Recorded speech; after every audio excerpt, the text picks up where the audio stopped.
Hello YouTube, I'm going to do another video. It's the secrets of making things waterproof, mainly leather, but you can use it on fabrics as well. We're going to take some boots. These are my German Para boots. They're just amazing. These have lasted 10 years. These are still 100% waterproof and they're still going strong. So we're going to revitalise these today for my next trip. But you can use it on any leather, you can use it on any fabrics and stuff like that. So let's see all the kit and then we'll see what we need. Well, let's see all the bits and pieces we need and I'll show you down here. So this is all the stuff we're going to use today. These are the boots, German Para boots. You see they need a lot of work. We're going to the science of leather a bit as well. Need a hairdryer. We need these type of cloths, they're called J cloths. You can get them anywhere, just any cloth that's not going to leave bits behind, something like that. These are just cheapy ones. Old duster, some sort of cotton fabric. This is loaded with polish, but need some sort of polish for your boots. Some brushes. I'll talk about that in a minute. This is a wax and oil snow seal. This is Neatfoot's oil. Use it a lot in leather work. And this is beeswax. Okay, so we go through all the steps, and as I'm going through I'll explain the wax that I make, which you can use for anything. It's the best waterproofing product I've ever used, and it's all very cheap and homemade. So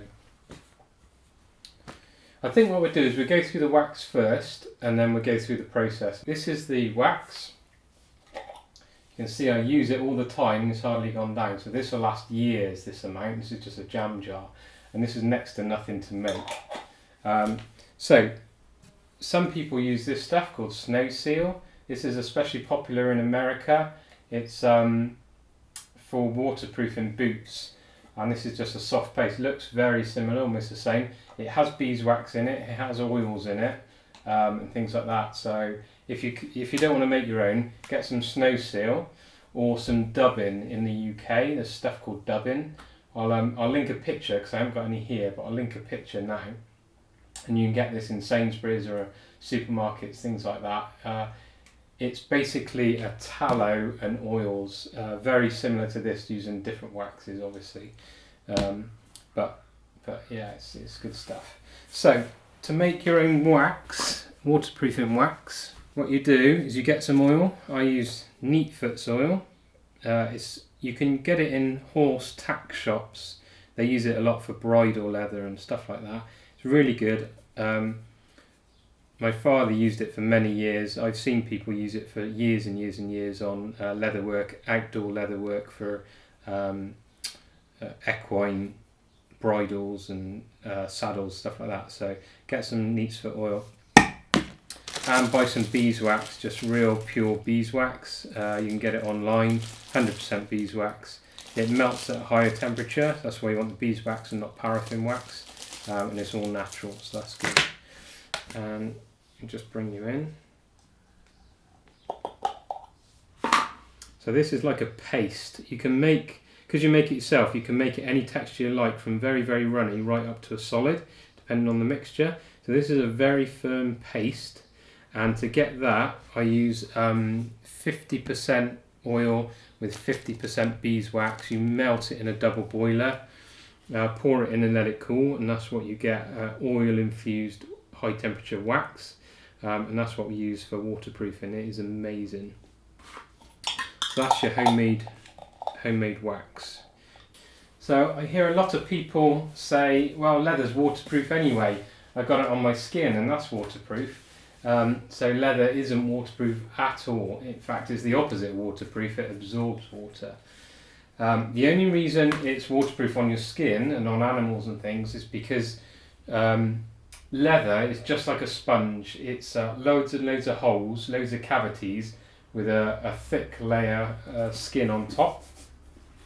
So the outer layer acts like a DWR on your coat, so that beads the water off. And inside you've got all these cavities in the leather like a sponge. And the only reason in animals and us is waterproof is because those holes are filled with oil which your body produces, and it renews and refreshes all the time. That's the only reason it's waterproof for us. As soon as the leather is not living anymore, that's when it becomes dry and cracks. You hear leather cracking, leather drying out. It's because the sponge, all the oil's drained out of all those holes. There's nothing left, and it's just a big sponge to absorb anything you want, whether it's water or anything else. So that's why it don't work. And the idea is we use our oils and waxes and things to fill up those little holes in the leather inside, and that makes it completely waterproof again. That's why you get total waterproof leather again. A lot of people think it's just the surface that you're treating, but it's not. It's inside that you have to treat, and that's why you have to use heat and other things. You can't just put it on and wipe it off. That's not going to help. You need to get the waxes inside the leather. So to do that, let's go through the steps that you need. So first of all, you need your boot. You need it cleaned, and then the most important thing is you need to dry it. This could be several days under a household radiator or something like that, but it has to be absolutely dry as you can get it. If there's any moisture in it, you won't be able to get the oil in it, and it won't be waterproof. So dry it out completely. So these have been cleaned, these have been dried for several days, and they're in a good state now to treat. Okay, so I'm going to bring you in a little bit. So these are nice and clean now. Look for any damage. I've got a bit of a cut there, but it doesn't go right through, so it's fine. We'll treat that a bit more carefully. Got scuffs. The surface layer of the leather's starting to wear, but I've been using these for 10 years, so you can't expect much. Look for any bits that's hanging off, any stitching inside, anything that needs gluing down. Use contact adhesive if you need to glue any leather down. They're all fine. So that's your clean boots. Now the first thing you're going to do is you want to get oil into these. This is quite a warm room today, so it's ideal, but if not, heat the boot up with your hairdryer. Okay, so it's a nice warm boot. So the next thing you're going to do is you're going to get some oil into the leather. It's the first thing you need to do. I'm going to use my homemade stuff. You can use a snow seal or your Dub-In, it's up to you. Get a clean cloth. You don't need a massive cloth actually. I'll use that. So first thing you're going to do is get some wax on your cloth. This is where if it's warm it helps. So you just get a good amount on your cloth, and then you just rub it in circles on the leather quite generously. This is going to nourish the leather, which really means putting oils back into the sponge part, which is underneath the skin. Now it's not at the moment, you're just putting it on the surface, but we'll get it inside in a minute. So just go all over the boot. Take your time, all the cracks and crevices, and put an extra amount on the stitching. So you can see here, putting lots and lots on the stitching and any joints. You want to make sure there's wax in the joints.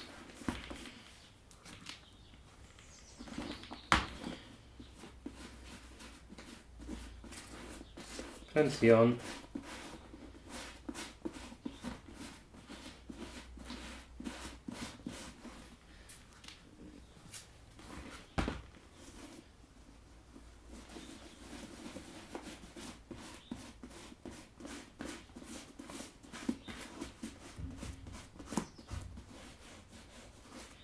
Okay, I'm going to bring you back when that's done. And you can see it's all done now. There's loads of wax in there, all over, especially in stitching, things like that. If it's warm and it's starting to go dull like that, it means already the wax has melted and the leather's absorbing it, which is exactly what you want. So if it goes dull, it means it can absorb a lot more. So just put a bit more on. You want to keep doing that until it won't take any more oil, and then you know the leather's full up. So that's the leather done. Now the magic bit happens. Now we're going to get it into the leather. So to get it into the leather, we have to get it quite hot. I'm going to try and do this so you can see. The wax is going to go to a liquid.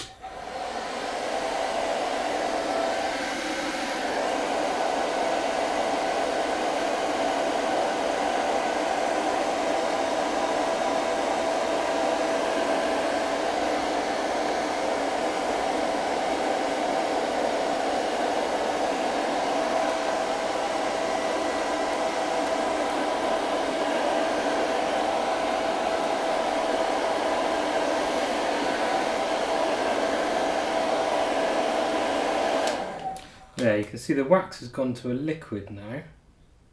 Yeah, and that makes it easy for the leather to absorb it.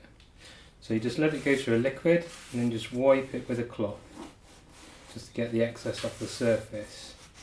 Now that leather is conditioned, it's full of wax which is going to dry and go hard, and oils, and it will protect the leather and totally waterproof now. So I'm just going to do that for the whole boot, heat the whole boot up, wipe off the excess, and then I'll bring you back. We've done the heating of the boot. All of the wax has been absorbed into the leather, so it's got little pockets of wax in all the leather cavities now. So you can see it's like a dull finish where the wax is absorbed and saturated. This is now totally waterproof. Okay, and you can do this with plastics, you can do it with knife handles, you can do it with fabrics, you can do it with anything you want that wants to be waterproof. So that's good. So these are in a good state now. Now you need to protect it, so you need a surface on here that's beading the water off to keep the oils in the leather, and to do that we're just going to polish it with normal polish. So this is now just polishing like you would a normal shoe. You want to put plenty of polish on with one of your brushes. Brushes is good because it gets into all of the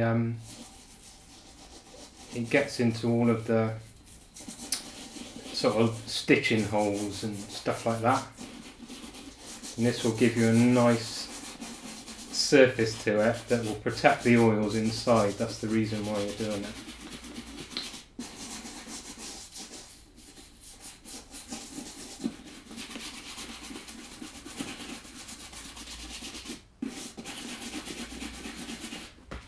It's really hot here today, and I have to say this is going on a lot easier in the warm than it does in the freezing cold. So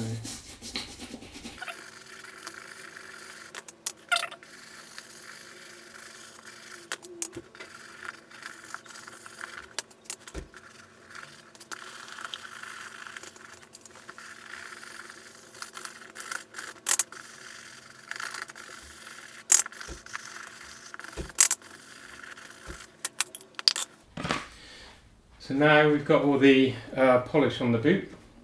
You leave those to dry a little bit because there's some ethers that evaporate and leave the waxes behind. So you let that dry a little bit and then you buff it off.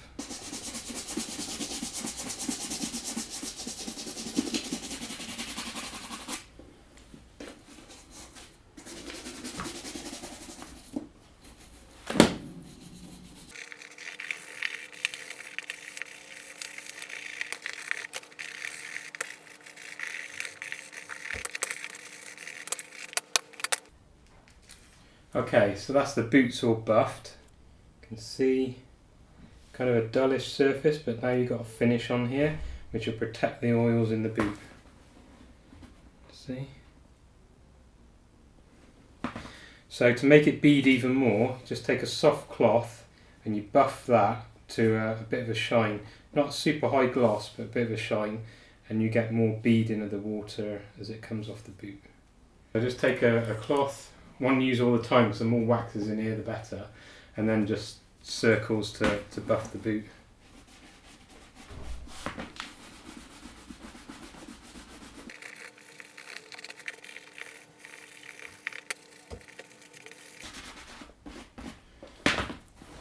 This also gets any excess off, stop it marking other things. You don't want to get a parade gloss, you don't want to see your face in it, because they're not very good surfaces, they're quite delicate surfaces. You want a nice dull, tough finish that's going to last in the weathers and things like that. Seal in all that wax you got into all the pores and cavities in the leather. So this is where we're at now. So this has now got the surface finish with the oil inside the leather. Everything's buff, so all the excess is gone. Nice dull finish, very tough, and they will be completely watertight in all conditions now, ready for the next trip. I tend to do these every other trip, but you can do them every trip if you want.